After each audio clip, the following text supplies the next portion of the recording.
Welcome to our tutorial on the IBM %scan built-in function. Today, we'll explore how %scan works and demonstrate its usage through an example.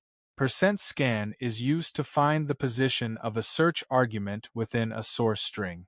It returns the first occurrence's position if found, or 0 if not found. Let's break down its syntax. The syntax for %scan is %scan, search argument, source string, start position, length. This means you specify the search argument, the source string, and optionally, the starting position and length of the search.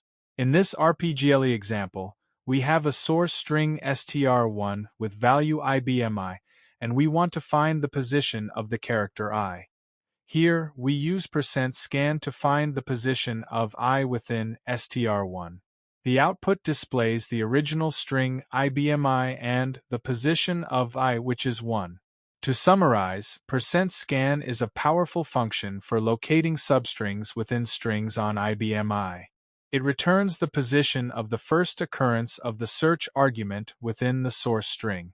That concludes our overview of the IBM %scan function. Try using %scan in your RPGLE programs to efficiently locate and manage string positions.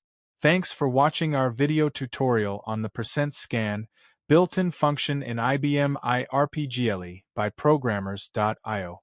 Don't forget to subscribe for more tutorials and updates.